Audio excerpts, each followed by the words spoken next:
Hello বন্ধুরা, তোমরা কেমন আছো? আশা করি তোমরা সকলে ভালো আছো। চলে এসেছি আর একটা লং ভিডিও নিয়ে। আমার ফেসবুক পরিবারের সকল বন্ধুদের জানাই শুভ রাখি বন্ধন উৎসবের অনেক অনেক শুভেচ্ছা। তো দেখো, আমি কিন্তু থালি সাজিয়ে বসে আছি। অবশ্যই তোমরা ঝটপট করে চলে এসো, আমার দাদারা ভাইরা যারা যারা আছো। আর এদিকে দেখো তোমাদের জন্য কি কি রান্না হচ্ছে। এদিকে লুচির ময়দা মাখা হয়েছে, আর এদিকে পনিরের একটা ঘুগনির মতন সবজি করেছি। তো সব গুছিয়ে নিয়েছি, আর যেহেতু সকাল সকাল আজকে একটু রান্নাটা করে নিয়েছি, ওর দাদা অর্থাৎ আমার জায়ের বড় জায়ের ছেলে, ও একটু হাবড়ায় দরকার আছে, সেই জন্য সকাল সকাল চলে যাবে বলে আমি সকাল সকাল রান্না গুছিয়ে নিচ্ছি। আর এদিকে দেখো টেস্ট করার জন্য আরাধার বাবাকে বসিয়ে দিয়েছি, আর এইদিকে দেখো সব গোছানো। এরপরে ওর বড়দাকেই আগে দিয়ে দিলাম যে ঠিক আছে, ও রেডি টেডি হয়ে একবারে স্নান করে চলে আসলো। আর যেহেতু ও ব্যস্ত, সেই জন্য আরাধা ওকেই আগে রাখিটা পরিয়ে দিল। আর ওদিকে আরাধার বাবাকে আগে টেস্ট করতে দিয়েছিলাম যে দেখো, খেয়ে দেখো কেমন হয়েছে। তোর বাবা তখন খেয়ে দেখলো, সবার আগে ওর বাবাকেই দিয়েছি খেতে। আর এদিকে যে মেয়ে দেখো রাখি পরিয়ে দিচ্ছে। আর এই উৎসবটার জন্য সারা বছরই সবাই অপেক্ষা করে থাকে, দাদা ভাইরা যে বোনরা তাদের রাখি পরিয়ে দেবে। একটা মানে একটা এক সূত্রে বেঁধে নেওয়ার মানে অনুষ্ঠান, এত ভালো লাগে কি বলবো। আর এই যে মেয়ে ওকেও রাখি পরিয়ে দিয়ে এলো। এরপরে দেখো ওকে একটু মিষ্টি খাইয়ে দিচ্ছে, মিষ্টি মুখ করিয়ে দিচ্ছে। এরপরে নেক্সট হচ্ছে টুপাই।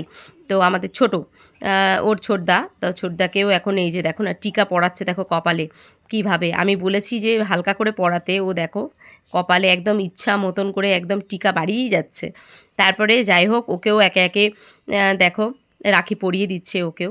আর রাখিগুলো খুব সুন্দর হয়েছে, আর রাখিতে পুরো লেখা রয়েছে ওপরে ব্রো, সুন্দর একটা লেখা রয়েছে।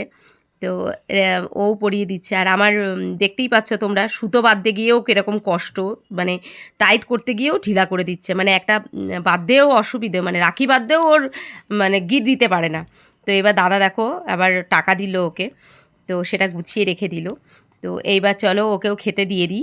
আর এইদিকে দেখো সুন্দর করে আমি সকালবেলা মোটামুটি টুকটাক সবই গুছিয়ে রেখেছিলাম। মেয়ে স্নান করলো সকালে, আর যেহেতু তোমাদের বললাম একটু আগে আগেই যেহেতু সব গোছাতে হয়েছে।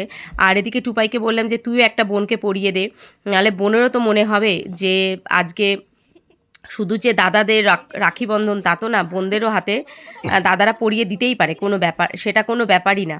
বোনরা সেটা ভালোবাসাটা হলোই আসল। তো এদিকে বোনকেও পরিয়ে দিল ও দাদা। আর এরপরে হচ্ছে চলে আসলো আমাদের বাড়িতে তোতা, অর্থাৎ মানে ওদের যে গানের আন্টি তার ছেলে, মানে ও তোতা দাদা বলেই ডাকে। ওর ফ্রেন্ড আর ও দাদা দুজন মিলেই চলে এসেছিলো আমাদের বাড়িতে। এবার ওই দাদাকেও রাখি পরিয়ে দিচ্ছে। আর দাদার হাতটা দেখো তোমরা, হাতে মানে জায়গা নেই আর রাখি পরার। তো এত রাখি পড়েছে। তো ও এসছে একদম লাস্ট, মানে অনেকটা টাইম মানে লেটে এসছে, প্রায় একটা মানে 1:30টার দিকে এসছে। তা ওর দেখো গিটটাও খুলতে পারছিল না, দাদা খুলে দিল। তো খুব আজকে দিনটা খুব ভালোভাবে মজায় কাটানো হলো। তো তোমরা কে কীভাবে কাটালে আজকের দিনটা, কারা কতগুলো রাখি পড়েছো অবশ্যই কিন্তু কমেন্ট করে জানিও। আর সত্যি দিনটার মানে কি বলবো, এই দিনটার অপেক্ষা সবাই থাকে, যে এই যে দাদাকে আবার নমস্কার করলো, আবার দাদা আবার গিফটও দিল। তো আমি বললাম একটু মিষ্টিও খাইয়ে দে দাদাকে। তো এই যে মিষ্টি খাইয়ে দিচ্ছে। আর আমি এদিকে লুচি সবাইকেই দিয়েছি, ও খেলো, কিন্তু লাস্টে যেহেতু এত বেলা হয়ে গেছে ওই জন্য অল্প করে খেলো। তো চলো, টাটা।